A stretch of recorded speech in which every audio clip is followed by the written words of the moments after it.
최근 들어 글로벌 OTT 기업들의 주가가 계속해서 안 좋아요. 넷플릭스 같은 경우도 지금 고점 대비해서 거의 얼마 떨어졌냐? 거의 반토막이 났죠. 디즈니도 마찬가지입니다. 디즈니도 거의 한 200불 찍었다가 지금 130불까지 떨어졌고요. 디즈니랑 비교하기 좀 다르지 않아요? 이렇게 물으신다면 어찌 보면 디즈니랑 제이콘텐트리랑 조금 비슷하다라고 보실 수 있는 게, 디즈니 밑에도 이렇게 다양한 기업들이 있고 뭐 제이콘텐트리도 앞서 보셨다시피 마찬가지였죠. 디즈니도 뭐 캡티브 채널 같은 게 내셔널 지오그래픽 같은 채널을 가지고 있죠. 그리고 제이콘텐트리도 JTBC를 가지고 있습니다. 그래서 요거는 이따 투자 포인트, 투자 리스크에 대해서도 다시 설명을 드리겠지만, 제이콘텐트리랑 디즈니를 비교했을 때 디즈니를 놔두고 제이콘텐트리를 투자할 가치가 있을까, 요것도 한번 생각을 해보시기 바랍니다.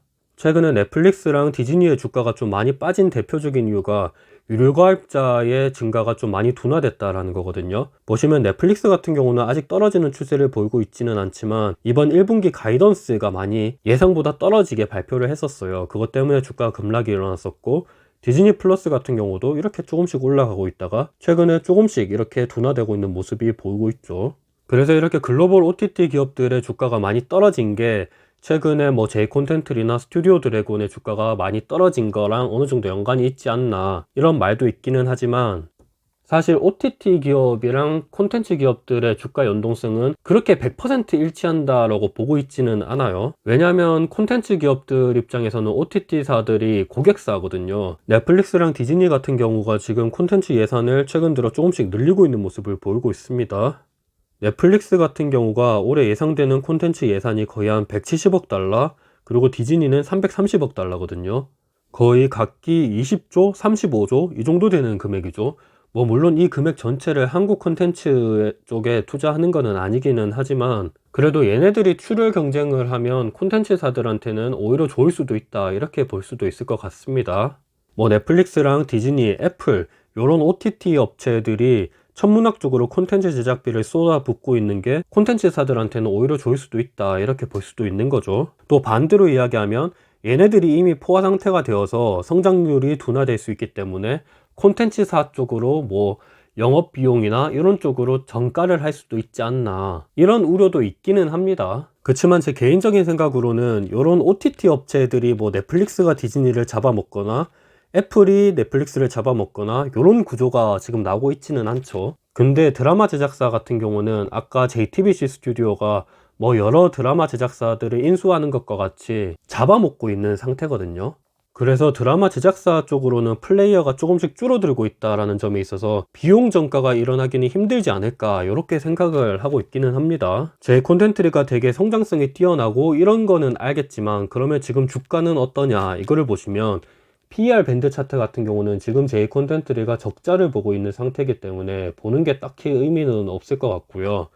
PBR 밴드 차트를 대신해서 본다 그러면 지금 최상단을 뚫고 나왔습니다. 지금 역사적으로 봤을 때 제 콘텐츠를 가지고 있는 순자산 대비해서 주가는 비싼 상태이긴 합니다. 그럼에도 제 콘텐츠는 성장성이 되게 뛰어난 회사이긴 하죠. 계속해서 투자를 하고 있는 상태이기도 하고, 이 투자에 대한 성과가 눈으로 보여주고 있거든요. 최근에 히트친 드라마를 보면 뭐 DP나 지금 우리 학교는, 지옥, 이런 드라마들이 다 제 콘텐츠리 소속이거든요. 그래서 이런 성과들을 눈으로 직접 보여준다라는 거는 그래도 투자하는 사람들한테는 마음의 안심이 되게 한다, 뭐 이런 거는 있겠죠. 제 콘텐츠의 올해 22년 제작 라인업을 보시면 뭐 이런 드라마들이 있습니다. 이제 뭐 종이의 집이 새로 나오네요. 전 스페인 드라마 이거를 상당히 재밌게 봤는데 요게 나오고, 그 다음에 뭐 글로벌 쪽으로는 이렇게 나오고, 뭐 영화 쪽으로도 뭐 이렇게 나옵니다. 뭐 메가박스 쪽으로도 기대를 해볼 수 있으니까 뭐 신비한 동물 사전이나 블랙팬서, 아바타, 토르 뭐 이런 영화들이 나오기 때문에 메가박스 실적도 다시 정상 쪽으로만 나온다 그러면 제 콘텐츠리의 실적에 어느 정도 도움이 될 수 있기는 합니다. 이런 영화 중에서 제 콘텐츠리가 투자 배급한 영화는 뭐 범죄도시랑 대외비, 교섭 이런 영화들이 있다고 합니다. 요거는 참고 삼아 보시면 될 것 같고요. 그래서 투자 포인트를 일단 간단하게 한번 정리를 해보면, 첫 번째로는 K 콘텐츠 시장의 성장성이 있습니다. 그 중에서 J 콘텐츠리는 국내 최대 드라마 제작사이고 국내 최대 콘텐츠 유통사이기도 합니다. 저는 개인적으로 우리나라 산업 중에서 딱 세 가지를 꼽아라 그러면 뭐 첫 번째로는 반도체, 두 번째로는 2차 전지, 세 번째로는 요런 K 콘텐츠가 아닐까 이렇게 생각을 하고 있습니다. 그만큼 성장성이 뛰어나다라는 거니까 요것도 한번 주목해 볼 수 있을 것 같고, 그리고 두 번째로는 넷플릭스랑 디즈니 플러스, 티빙 이런 국내외 OTT 기업들이 콘텐츠 투자 경쟁이 이어지고 있다라는 거죠. 이 OTT 기업들한테는 안 좋은 소식이긴 하지만 콘텐츠 기업들한테는 이 고객사들이 투자 경쟁을 한다라는 것 자체가 돈이 더 들어올 수 있기 때문에 이것도 긍정적으로 생각할 수 있을 것 같습니다. 세 번째로는 해외 진출이 용이하다라는 거죠. 저는 이거를 좀 중요시 여기는데, 왜냐하면 국내에 갇혀져 있는 사업 같은 게 몇 가지 있어요. 대표적으로 음식료랑 뭐 유틸리티 이쪽이죠. 요거는 아무리 해봐야 성장성이 없는데 이런 콘텐츠 같은 거는 해외로 파는 게 상당히 용이합니다. 대표적으로 최근에 말썽을 부리고 있는 물류비 이런 쪽으로 크게 생각을 할 필요가 없죠. 그리고 뭐 유튜브나 아니면 통신의 발전, 뭐 그리고 예를 들면 BTS 이런 사람들이 엄청나게 한국을 홍보하면 자연스럽게 제 콘텐츠리의 K 콘텐츠 드라마가 전 세계로 확대가 될 수도 있다. 뭐 무궁무진한 확장 가능성이 있다. 해외로 파는 것도 용이하다. 요것도 우리가 생각을 해볼 수 있을 것 같습니다. 그리고 네 번째로는 드라마 흥행마다 테마주 형식으로 단발적인 주가 상승이 일어날 수도 있다. 요것도 있겠죠. 뭐 오징어 게임이 흥행을 한다, 오징어 게임 관련주다, 뭐 지옥 관련주다, 지금 우리 학교는 관련주다 이러면서 몇몇 테마주들이 엄청나게 이렇게 뛰잖아요. 그럴 때마다 이런 제 콘텐츠리도 주목을 받을 수 있다. 요것도 우리가 생각을 해볼 수 있을 것 같아요. 그렇다면 리스크는 어떤 게 있냐 보시면, 첫 번째로는 재무 상태가 안 좋습니다. 차입금이랑 전환사채, 영업권 상각, 현금 흐름 뭐 이런 쪽으로 재무 상태가 좋지는 않은데, 요거는 제가 다음 영상에서 다시 설명을 드리도록 할게요.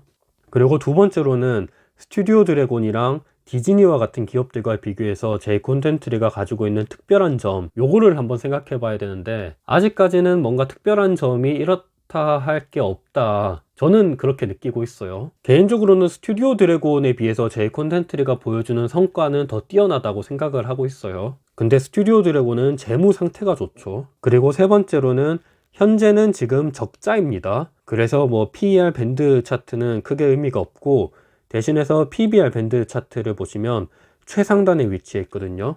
과거 주가 수준이랑 비교했을 때는 지금의 자본 대비해서 주가는 비싸다 이렇게 보실 수 있을 것 같습니다. 네 번째로는 글로벌 OTT 기업들의 가입자 둔화에 따른 콘텐츠사들에 대한 잠재적인 영향이 있을 수 있다는 거죠. 지금 당장은 OTT 기업들이 치킨 게임을 하다 보니까 뭐 디즈니랑 넷플릭스, 애플, 아마존 프라임, HBO 맥스 이런 기업들이 계속해서 치고받고 싸우고 있는데, 나중에 됐을 때 얘네들 사이에서도 승자가 나올 수 있다는 말이죠.